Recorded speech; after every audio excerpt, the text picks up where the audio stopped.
Sir, ആശമാരുടെ സമരം 1.5 മാസം പിന്നിട്ടിരിക്കുകയാണ്. ഏതാണ്ട് കേരളം മുഴുവനും അത് നെഞ്ചേറ്റി കഴിഞ്ഞു. ഇപ്പോഴിതാ തദ്ദേശ സ്ഥാപനങ്ങൾ നാമമാത്രമായിട്ടെങ്കിലും തങ്ങളുടെ ബജറ്റിൽ നിന്ന് അവർക്ക് ശമ്പളം വർദ്ധിപ്പിച്ചു കൊടുക്കാം എന്ന് പറഞ്ഞ് നിരവധി തദ്ദേശ സ്ഥാപനങ്ങൾ രംഗത്ത് വന്നിരിക്കുകയാണ്. പാലക്കാട് മുനിസിപ്പാലിറ്റി, അതുപോലെ വിവിധ പഞ്ചായത്തുകൾ ഒക്കെ രംഗത്ത് വന്നിരിക്കുകയാണ്. ഇനിയെങ്കിലും നമ്മുടെ സംസ്ഥാന സർക്കാരിൻ്റെ കണ്ണു തുറക്കുമോ? ഈ നിരാഹാര സമരം അവസാനിപ്പിച്ച് അവർക്ക് അർഹിക്കുന്ന ഒരു പരിഗണന അവർക്ക് കൊടുക്കുമോ? എന്താണ് അങ്ങയുടെ അഭിപ്രായം? സംസ്ഥാന ഗവൺമെൻറ് കണ്ണു തുറക്കുമെന്ന് പ്രതീക്ഷ വേണ്ട. അത് രാഷ്ട്രീയമാണ്, അവരുടെ ആസൂത്രിതമായിട്ടുള്ള ഒരു തീരുമാനം. അങ്ങനൊന്നും അതിൽ വിട്ടുവീഴ്ച ഒരു തരിമ്പും ഉണ്ടാവില്ല. അതിൻ്റെതായ രാഷ്ട്രീയ കാരണങ്ങളുണ്ട്. നമുക്കതിലേക്ക് വരാം. പ്രധാനപ്പെട്ട വിഷയം, അടുത്ത വർഷം തദ്ദേശ തിരഞ്ഞെടുപ്പ് നടക്കുക പഞ്ചായത്തുകളിലേക്ക്. ഈ വർഷം അവസാനത്തോടു കൂടി ഇപ്പോൾ ഡിലിമിറ്റേഷൻ്റെ പ്രോസസ്സ് നടന്നുകൊണ്ടിരിക്കുകയാണ്. കോടതി തർക്കമുള്ളതുകൊണ്ടാണ് അതിലൊരു താമസം. അപ്പോൾ അത് പൂർത്തിയായി കഴിഞ്ഞാൽ തുടങ്ങാൻ പറ്റും. എന്തായാലും ഇവിടെ നമ്മൾ ഓർക്കേണ്ട ഒരു പ്രധാനപ്പെട്ട കാര്യം എന്ന് പറയുന്നത്, ഇതിനോടകം ഈ 1.5 മാസത്തെ ഇവരുടെ വളരെ ദയനീയമായ അവസ്ഥ കണ്ടിട്ട് പല പഞ്ചായത്തുകളും വളരെ സ്തുത്യർഹമായിട്ടുള്ള നിലയിൽ അവരോടുള്ള സഹതാപം കൊണ്ട് അവരുടെ മൊത്തത്തിലുള്ള അലവൻസ് വർദ്ധിപ്പിച്ചിരിക്കുന്നു. ദിവസം 222 രൂപ എന്ന് പറയുന്നത് അവരാശിക്കുന്ന, അവർ ആവശ്യപ്പെടുന്നതല്ല, ആശിക്കുന്ന ഒരു നിലവാരത്തിലേക്ക് ഉയർത്താൻ കഴിഞ്ഞു. പല പഞ്ചായത്തുകളും ഇങ്ങനെ ഒരു തുടർച്ചയായിട്ടും വ്യാപകമായിട്ടും നടത്തിക്കൊണ്ടിരിക്കുക. ഒരാൾ തുടക്കമിട്ടു, ഇതിങ്ങനെ പോയിക്കൊണ്ടിരിക്കുക. ചെയ്തുകൊണ്ടിരിക്കുന്നതെല്ലാം നമ്മൾ ശ്രദ്ധിക്കുമ്പോൾ, നിരീക്ഷിക്കുമ്പോൾ കാണുന്നത് UDFൻ്റെ ഭരണത്തിലുള്ള പഞ്ചായത്തുകൾ, അതുപോലെ BJPയുടെ ഭരണത്തിലുള്ള പഞ്ചായത്തുകളും ചെയ്തിട്ടുണ്ട്. അത് കുറച്ചേ ഉള്ളൂ. അവിടെയെല്ലാം ഇത് ചെയ്യുന്നുണ്ട്. അപ്പോൾ അതിൻ്റെ ഒരു ഗുഡ് വിൽ അടുത്ത തെരഞ്ഞെടുപ്പിൽ തീർച്ചയായിട്ടും പ്രതിഫലിക്കും അവർക്ക്. കാരണം ഈ ആശാ വർക്കർമാരെന്ന് പറയുന്നത് ഓരോ പഞ്ചായത്ത് വെച്ച് നോക്കുമ്പോഴും കുറച്ചേ കാണും. പക്ഷേ അവരോട് സഹതാപമുള്ളവർ, മാധ്യമങ്ങളിലൂടെ വന്ന വാർത്തകൾ കൊണ്ട് അവരിൽ സഹതാപം ജനിപ്പിച്ചവർ ധാരാളമായിട്ടുണ്ട്. അനുതാപം ഉണ്ടായവർ ധാരാളമായിട്ടുണ്ട്. മനുഷ്യസ്നേഹികളായിട്ടുള്ള കേരളത്തിൽ പൊതുവേ അങ്ങനെയുണ്ട്. ഇങ്ങനെ ആ മറ്റുള്ളവൻ്റെ ദുഃഖം കണ്ട് സന്തോഷിച്ചിരിക്കുന്നവരല്ല സാധാരണഗതിയിൽ. ആ ദുഃഖം കണ്ട് ആ ദുഃഖത്തിൽ പങ്കുചേരുന്ന അനുതാപം ഉള്ള സഹാനുഭൂതിയുള്ള ആൾക്കാർ പൊതുവെ നമ്മുടെ സമാധാനപ്രിയരായിട്ടുള്ള ഭൂരിപക്ഷം ആളുകൾ. തീർച്ചയായിട്ടും അവരുടെ ഒരു ഗുഡ് വിൽ ഇവർക്കുണ്ടാകുമെന്നുള്ളത് തീർച്ചയാണ്. അവരുടെ വോട്ട് ഈ ആശാപ്രവർത്തകർക്ക് അനുകൂലമായിട്ട് വരും. CPM ഈ കാര്യത്തിൽ കാണിച്ച കടുംപിടുത്തം അവരുടെ രാഷ്ട്രീയത്തിൻ്റെ ഭാഗമാണ്. അത് വിശദീകരിക്കാൻ CPMന് വളരെ പാടുപെടേണ്ടി വരും. വിശ്വസിപ്പിക്കാൻ ശ്രമിച്ചാലും വിശ്വസിക്കാൻ പറ്റില്ല, ആ സ്ഥിതിയാണ്. അപ്പോൾ അത് വരുമ്പോൾ അവർ ഭരിക്കുന്ന പഞ്ചായത്തുകളിൽ പോലും അവർക്ക് ഭരണം നഷ്ടമാവാനുള്ള ഒരു വലിയ സാധ്യതയിലേക്കാണ് പോകുന്നത്. അതിനെക്കുറിച്ച് അവർ ശരിയായിട്ട് ചിന്തിച്ചിട്ടുണ്ടോ അവരുടെ നേതൃത്വം എന്നുള്ളത് എനിക്ക് സംശയം. കാരണം പിണറായി സ്തുതി എന്ന് പറയുന്ന ഒരു ഏക കാജത്തിൽ ഒതുങ്ങി നിൽക്കുന്ന ഒരു രാഷ്ട്രീയമാണിപ്പോൾ അവർ പിന്തുടർന്നു വരുന്നത്. തിരുവായിക്ക് എതിർവായില്ല. അദ്ദേഹത്തിനെതിരെ വിമർശനങ്ങൾ കഴിഞ്ഞ സംസ്ഥാന തെരഞ്ഞെടുപ്പിൽ പോലും ഉണ്ടായിട്ടില്ല. ദേശീയ നേതൃത്വം പോലും അദ്ദേഹം എടുത്ത നിലപാട് കോൺഗ്രസും BJPയും തുല്യമായിട്ട് കുറ്റക്കാരാണ്. BJP ഒരു ജനാധിപത്യ പാർട്ടിയാണ്, ഫാഷിസ്റ്റ് പാർട്ടിയല്ല, നിയോ ഫാഷിസ്റ്റ് അല്ല, ക്ലാസിക്കൽ ഫാഷിസ്റ്റ് അല്ല, ജനാധിപത്യപരമായിട്ട് കാര്യങ്ങൾ നടത്തിക്കൊണ്ടിരിക്കുന്ന പാർട്ടിയാണ്.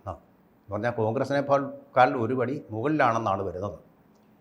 അപ്പോൾ അങ്ങനെയുള്ളൊരു രാഷ്ട്രീയത്തിൻ്റെ ലൈനിലാണ് ദേശീയ നേതൃത്വം പോലും പോയിക്കൊണ്ടിരിക്കുന്നത്. ഇപ്പോൾ സംശയമൊന്നുമില്ലാത്ത കാര്യം. അതെ, മധുര കോൺഗ്രസ്സിലും ആ ലൈൻ തന്നെയാണ് വരാൻ പോകുന്നത്. അതിന് നിസ്സാരമായ കാരണങ്ങളൊക്കെ പറഞ്ഞ് കാര്യമില്ല. അവരുടെ ലൈൻ അതാണ്, പൊളിറ്റിക്കൽ ലൈൻ ആ രീതിയിലേക്ക് പോവുകയാണ്. നമ്മൾ മറ്റേ വ്യക്തിപരമായ കാര്യങ്ങളെ കൂട്ടിക്കുഴയ്ക്കുന്നത് അത് മറ്റൊരു കാര്യമാണ്, മറ്റൊരു വാർത്തയും മറ്റൊരു രാഷ്ട്രീയവും. അതിലേക്ക് നമ്മൾ പോകുന്നില്ല. അപ്പോൾ അതുകൊണ്ട് ഈ രീതിയിൽ പോകുന്നതുകൊണ്ട് തീർച്ചയായിട്ടും ഇവിടെ BJPക്ക് ഒരു മേൽക്കൈ വരും. BJP അത്ര ഒരു ഫാഷിസ്റ്റ് ശക്തിയല്ല, കൊലപാതക രാഷ്ട്രീയം പിന്തുടരുന്ന ഒരു കക്ഷിയല്ല, ഇവിടുത്തെ ന്യൂനപക്ഷങ്ങളെ അടിച്ചോടിക്കുന്ന ഒന്നല്ല എന്ന് വരുമ്പോൾ ഭൂരിപക്ഷം ഹിന്ദുക്കളെന്ന് പറയുന്നത് സമാധാനം ആഗ്രഹിക്കുന്നവർ, മറ്റൊരു മതക്കാരനെ ഉപദ്രവിക്കാൻ അവർ ആഗ്രഹിക്കുന്നില്ല. അക്രമ രാഷ്ട്രീയത്തെ അവർ അപലപിക്കുന്നു. അവർക്കിഷ്ടമല്ല. സമാധാനപ്രിയരായിട്ട് മറ്റുള്ള രാജ്യങ്ങൾ നോക്കൂ. നമ്മുടെ സംസ്കാരത്തിൻ്റെ ആദ്യ പ്രഭാതത്തിൽ മറ്റുള്ള സംസ്കാരങ്ങളെല്ലാം കുതിരയെ ഉപയോഗിച്ചിരുന്നു. കുതിര സവാരി, കുതിരയെയാണ് ഏറ്റവും പ്രിയപ്പെട്ട അവരുടെ മൃഗമായിട്ട് സ്വീകരിച്ചിരുന്നത്. കുതിര എന്ന് പറഞ്ഞാൽ ശക്തിയുടെയും വേഗത്തിൻ്റെയും ഒരു മന്ത്രമാണ്. അതെ. പക്ഷേ ഇന്ത്യയിലെ ജനങ്ങൾ സ്നേഹിച്ചിരുന്നതും പാലിച്ചിരുന്നതും പശുക്കളെയാണ്. ഇന്ത്യയുടെ സൈന്ധവ സംസ്കാരം മുതൽ പശുവിൻ്റെ പടവടമുണ്ട്, ശിവൻ്റെ പടവടമുണ്ട് എന്നാണ് പറയുന്നത്. ശിവന് തുല്യമായിട്ടുള്ള കാള ഒക്കെ അവരുടെ സംസ്കാരത്തിൻ്റെ ചിഹ്നങ്ങളായിട്ടും മുദ്രകളായിട്ടും ഇതുവരെ ഡീകോഡ് ചെയ്യാൻ പറ്റാത്ത ഭാഷയിൽ അവിടെ ലിഖിതമായിട്ടുണ്ട്, നമുക്ക് രേഖപ്പെടുത്തപ്പെട്ടിട്ടുണ്ട്. അത് വായിക്കാനുള്ള ഡെസിഫർ ചെയ്യാനുള്ള ശ്രമങ്ങളുമൊക്കെ വളരെ ആഴത്തിൽ നടക്കുകയാണ്. അപ്പോൾ നമ്മുടെ ഒരു സംസ്കാരത്തിൻ്റെ ഒരു പിന്തുടർച്ചയാണ് നമ്മുടെ ഈ ജനത എന്ന് പറയുന്നത്. നമുക്കത് തള്ളിക്കളയും സംസ്കാരത്തെ അങ്ങ് നിഷേധിക്കാനൊന്നും പറ്റില്ല, ആർക്കും പറ്റത്തില്ല. ഒരു മാർക്സിസ്റ്റ് പാർട്ടിക്കും ഒരു നക്സലൈറ്റ് പ്രസ്ഥാനത്തിനും ഒരു ദേശവിരുദ്ധ പ്രസ്ഥാനത്തിനും ആ സംസ്കാരത്തെ നമ്മളിൽ നിന്ന് ഊറ്റിയെടുക്കാൻ ഇനി കഴിയില്ല ജീവനുള്ളിടത്തോളം കാലം. അല്ല, ഇപ്പം ഫറോവമാർ എന്ന് പറയുന്ന അവിടുത്തെ പിരമിഡുകൾ ഒക്കെ എന്ന് പറയുമ്പോൾ ആ സംസ്കാരം പോയി കഴിഞ്ഞു. ആ പിരമിഡുകൾ മാത്രമേ സംസ്കാരത്തിനൊക്കെ വലിയ അതെ അത് പോയി കഴിഞ്ഞു.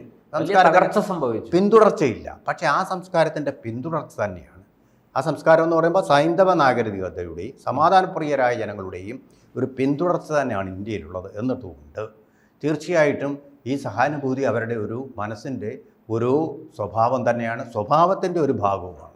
ഈ ആശാവർക്കറെ കുറിച്ച് പറയുമ്പോൾ ശരിയാണ്, CPM-ൻ്റെ രാഷ്ട്രീയം ശരിയാണ്. അതായത് 26,000 ആശാ ജീവനക്കാരുണ്ട് കേരളത്തിലുടനീളം സേവനങ്ങൾ ചെയ്തുകൊണ്ടിരിക്കുന്നത്. കോവിഡിൻ്റെ ആ രൂക്ഷമായിട്ടുള്ള പ്രത്യാഘാതങ്ങളിൽ നിന്ന് കേരളത്തെ രക്ഷിച്ചത് ഈ ആശാ വർക്കർമാർ തന്നെയാണ്, സംശയമൊന്നുമില്ലാത്ത കാര്യം.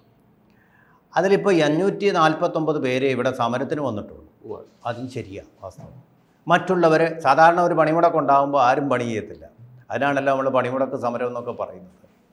ആരെയും പണി ചെയ്യാൻ സമ്മതിക്കുകയില്ല. അതെ, ഇവിടെ മറ്റുള്ളവർ ഏതാണ്ട് 26,000-ൽ ഏതാണ്ട് 20,000-ലധികം പേര് ജോലി ചെയ്യുന്നുണ്ട്. അതുകൊണ്ടാണ് ഗവൺമെൻറ് ഇക്കാര്യത്തിൽ വലിയ പിന്നെ ഒരു ബുദ്ധിമുട്ടും വെപ്രാളവും ഒരു സന്ത്രാസവും പിരിമുറുക്കവും ഒന്നും കാണിക്കാതിരിക്കുന്നത്.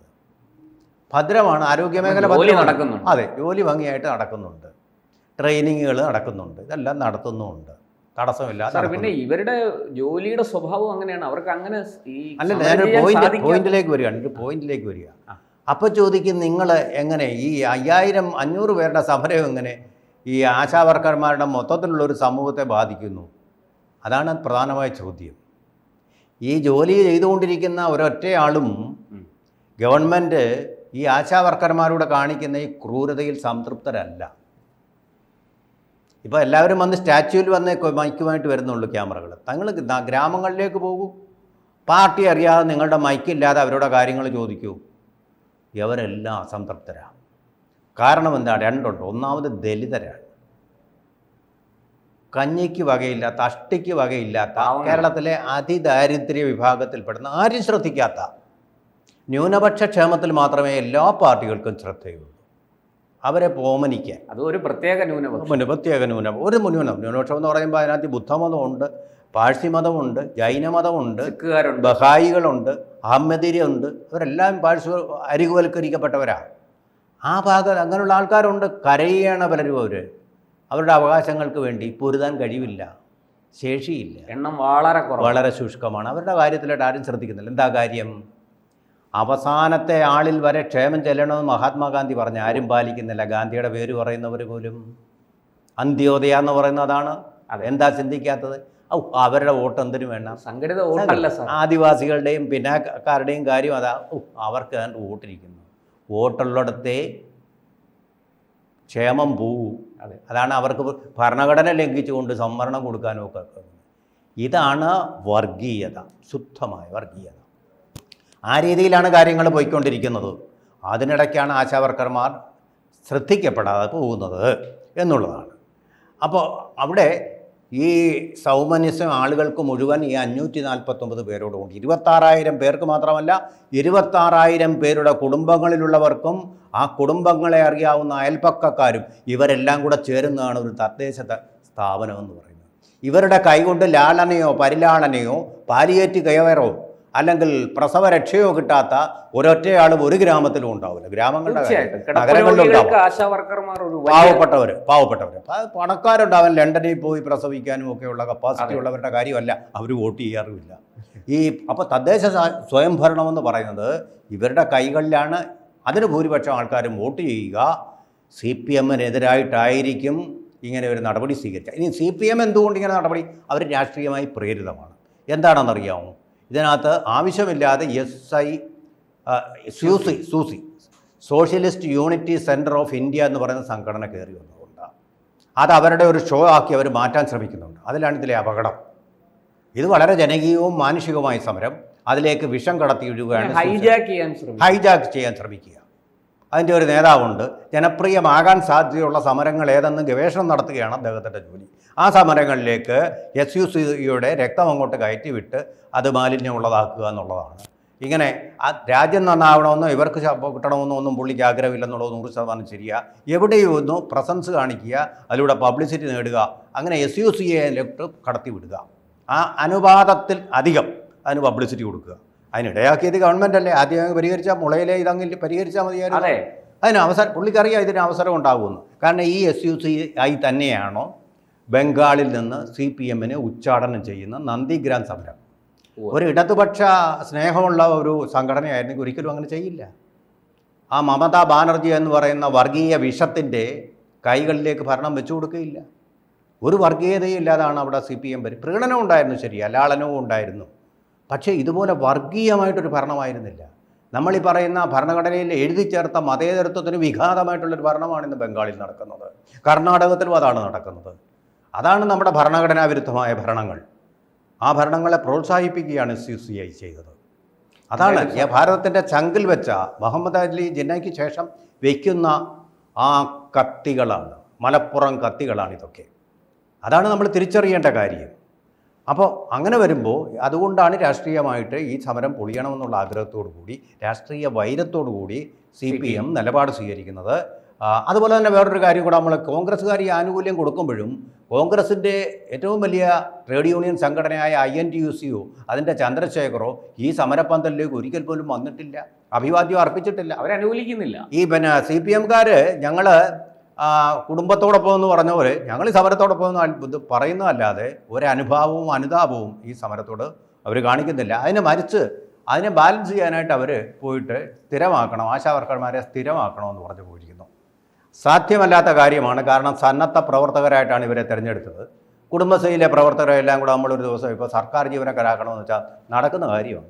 ഉള്ള സർക്കാർ ജീവനക്കാർക്ക് തന്നെ കൊടുക്കാനുള്ള പണം ഗവൺമെൻറ്റിൻ്റെ കയ്യിലില്ല, നട്ടം തിരിയുക. അന്നേരമാണ് ഈ അപ്രായോഗികമായിട്ടുള്ള മുദ്രാവാക്യം കൊണ്ടുവരുന്നത്. പ്രായോഗികമായിരിക്കണം മുദ്രാവാക്യം.